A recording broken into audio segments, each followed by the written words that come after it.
नमस्कार सभी पेंशन भोगियों का स्वागत करते हैं एक बार फिर से हमारे इस YouTube चैनल पर। दोस्तों इस वक्त की पेंशन धारकों के लिए तीन प्रमुख और बड़ी खबरें निकलकर सामने आ रही है, जिसमें दोस्तों पहली बड़ी खबर की बात करें तो EPS 95 हायर पेंशन पर बड़ा अपडेट निकल कर आ रहा है। जी हां दोस्तों, 17.49 लाख मेंबर्स को बढ़कर मिलेगी पेंशन। सरकार ने संसद में बता दिया है। आप सभी के लिए संसद में सरकार ने बड़ी घोषणा कर दी है। जी हां दोस्तों, 17,49,000 पेंशनर्स के लिए पेंशन वृद्धि को लेकर सरकार ने संसद में बड़ी घोषणा कर दी है।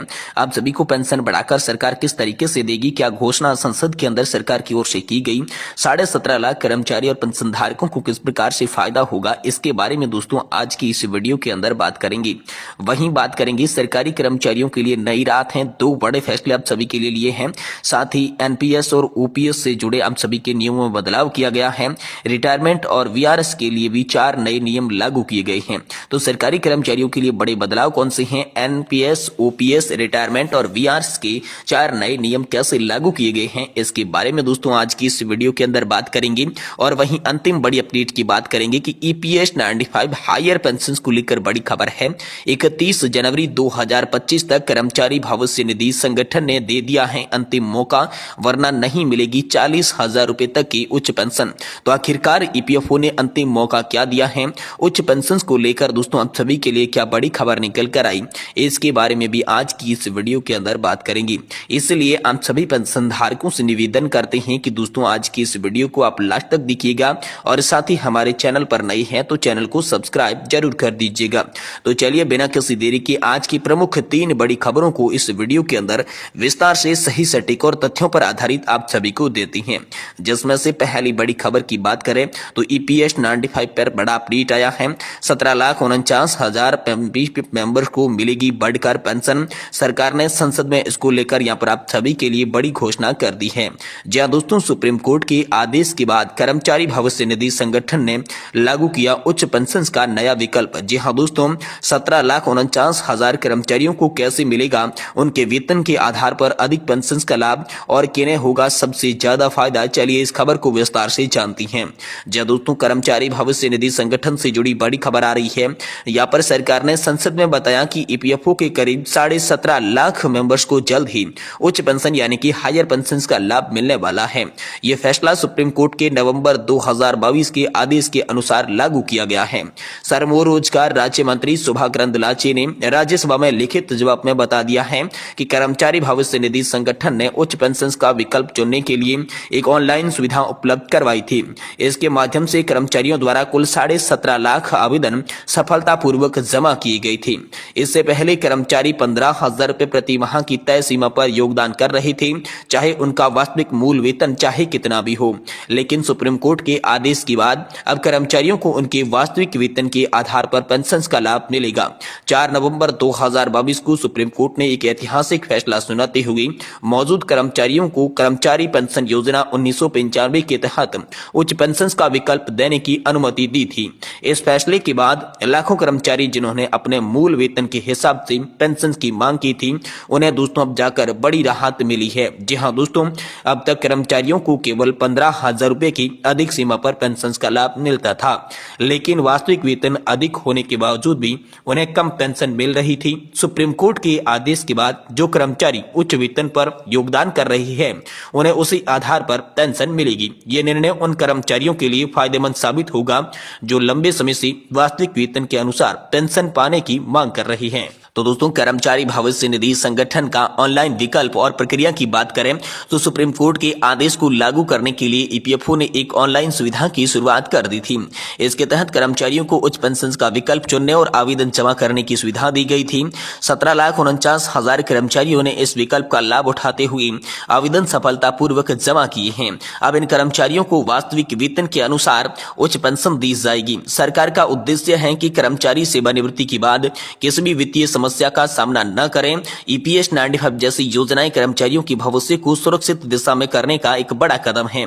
कर्मचारी भविष्य निधि संगठन के 17,49,000 कर्मचारियों के लिए उच्च पेंशन की सुविधा वित्तीय स्थिरता की दिशा में एक बड़ा कदम है। सुप्रीम कोर्ट के आदेश के बाद इस योजना का क्रियान्वयन न करने और कर्मचारियों की वित्तीय सुरक्षा में सुनिश्चित करेगा, बल्कि उनके जीवन स्तर में आर्थिक भी मजबूती लाएगा। EPFO का यह अपडेट संगठन असंगठित क्षेत्र में कर्मचारियों के लिए एक बड़ी राहत है जो अपने वास्तविक वेतन के हिसाब से पेंशन पाने के हकदार बताई जा रही हैं, उन सभी के लिए बड़ी राहत निकल कर सामने आ रही है। वहीं दोस्तों सरकारी कर्मचारियों के लिए नई राहत निकल कर सामने आई है। 2 बड़े फैसले आप सभी के लिए लिए गए हैं। साथ ही एनपीएस, ओपीएस, रिटायरमेंट और वीआरएस के लिए 4 नए नियम आप सभी के लिए लागू कर दिए जा चुके हैं। तो दोस्तों चलिए विस्तार से जानते हैं। केंद्र सरकार ने हाल ही में सरकारी कर्मचारियों के लिए पेंशन, रिटायरमेंट से जुड़े नियमों में कई महत्वपूर्ण बदलाव किए हैं। इन नए नियमों का उद्देश्य कर्मचारियों को बेहतर सामाजिक सुरक्षा प्रदान करना, पेंशन व्यवस्था को आर्थिक रूप से टिकाऊ बनाना है। इन बदलावों से यूनिफाइड पेंशन स्कीम यानी कि यूपीएस, नेशनल पेंशन स्कीम यानी कि एनपीएस में संशोधन, रिटायरमेंट उम्र में बदलाव, वहीं वॉलंटरी रिटायरमेंट स्कीम यानी कि वीआरएस के नियम भी शामिल हैं। इन नए नियमों में लगभग 23 लाख केंद्रीय कर्मचारियों को सीधा फायदा होने की उम्मीद है। अगर राज्य सरकारें भी इन नियमों को अपनाती है तो यह संख्या बढ़कर 90 लाख तक पहुंच सकती है। आइए इन नियमों के बारे में विस्तार से जानकारी आप सभी को देते हैं। जी दोस्तों, यूनिफाइड पेंशन स्कीम पुरानी पेंशन योजना और नई पेंशन योजना का एक संतुलित मिश्रण है। इस योजना की मुख्य विशेषताओं की बात करें तो कर्मचारियों को आखिरी 12 महीने की औसत वेतन का 50% पेंशन के रूप में मिलेगा, यानी कि गारंटीड पेंशन का प्रावधान रखा गया है। वहीं कम से कम 25 साल की सेवा पूरी करने पर यह लाभ आप सभी को मिलता है, यानी कि न्यूनतम सेवा अवधि की बात सामने आई है। वहीं पेंशन राशि महंगाई दर से जुड़ती रहती है और समय समय पर यह बढ़ेगी, यानी कि महंगाई भत्ता देने का प्रावधान भी इसमें शामिल है। वहीं दोस्तों कर्मचारी की मृत्यु पर उनके परिवार को 60% पेंशन मिलेगी, यानी कि सिक्योर फैमिली पेंशन का प्रावधान भी यूपीएस में रखा गया है। वहीं कम से कम 10 साल की सेवा पर 10,000 रुपए मासिक पेंशन निश्चित की गई है। तो न्यूनतम पेंशन निर्धारण को लेकर भी एक योजना काफी अच्छी बताई जा रही है। वहीं योगदान को लेकर बात करें तो कर्मचारी अपने वेतन का 10 और सरकार जो है 18.5% योगदान इसमें देगी। यूपीएस 1 अप्रैल 2025 से लागू होगी। इससे कर्मचारियों को ओपीएस की सुरक्षा और एनपीएस में निवेश लाभ दोनों विकल्प मिलेंगे। तो दोस्तों एनपीएस में कुछ महत्वपूर्ण बदलाव भी किए गए हैं। सरकार का योगदान 14% से बढ़ाकर 18.5% इसमें किया गया। कर्मचारियों का योगदान 10% बरकरार रखा गया। एनपीएस खाते में जमा राशि पर टैक्स की छूट भी जारी की गई। रिटायरमेंट पर 60% राशि एक मुश्त निकालने की अनुमति दी गई और बाकी 40% अनिवार्य एन्युइटी खरीदनी होगी। तो एनपीएस अब एक विकल्प के रूप में जारी रहेगा।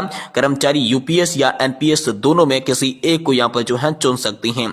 वहीं दोस्तों वॉलंटरी रिटायरमेंट स्कीम यानी कि वीआरएस के नियम की बात करें तो 20 साल की सेवा पूरी करने के बाद वीआरएस लिया जा सकता है। पहले यह सीमा 30 साल की थी। वीआरएस लेने को पेंशन लाभ मिलेंगे। पेंशन राशि सेवा के अनुपात से कम होगी। वीआरएस लेने वालों को ग्रेजुएटी और अन्य लाभ भी यहाँ पर मिलने वाली हैं। वहीं दोस्तों न्यूनतम पेंशन की गारंटी को लेकर बड़ी खबर की बात करें तो सरकार ने न्यूनतम पेंशन की राशि सुनिश्चित करने का फैसला लिया है। कम से कम 10 साल की सेवा पूरी करने वालों को 10,000 रुपए की मासिक पेंशन, ये राशि समय समय पर आप सभी के लिए महंगाई दर के हिसाब से बढ़ी जाएगी। इसमें कम सेवा अवधि वाले कर्मचारियों को भी लाभ होगा। ये प्रावधान यूपीएस और एनपीएस दोनों में ही आप सभी के लिए लागू रहने वाली है। तो नए नियमों में यहाँ पर कर्मचारी और पेंशन धारकों पर बड़े प्रभाव पड़ने वाली है, जिससे उनकी सामाजिक सुरक्षा अधिक बेहतर होने वाली है। गारंटीड पेंशन, न्यूनतम पेंशन की व्यवस्था रखी गई है। 20 साल बाद वीआरएस को लेकर दूसरा कैरियर शुरू करने का विकल्प है। एनपीएस के माध्यम से बेहतर निवेश रिटर्न की भी इसमें संभावना है। वहीं दोस्तों यूपीएस और एनपीएस किसी एक को चुनने की आजादी है और लंबी अवधि सेवा के बाद रिटायरमेंट पर यहाँ पर कमाई बढ़ाने का भी मौका है। तो दोस्तों कर्मचारी संगठनों ने भी इस पर प्रतिक्रिया दी। कुछ कर्मचारी संगठन अभी भी ओपीएस की वापसी की मांग कर रही हैं। उनका कहना है कि एनपीएस पेंशन की गारंटी नहीं है, लेकिन सरकार का मानना है कि यूपीएस एक बेहतर और टिकाऊ व्यवस्था है। कुछ राज्य सरकारों ने ओपीएस को वापस लाने का भी ऐलान किया है, लेकिन सरकार ने सभी कर्मचारियों के लिए यूनिफाइड पेंशन स्कीम लॉन्च कर दी है, जिससे दोस्तों 23 लाख कर्मचारियों को फायदा होने वाला है। ये बड़ी खबर दोस्तों हाल फिलहाल में आप सभी के लिए निकल कर सामने आ रही है।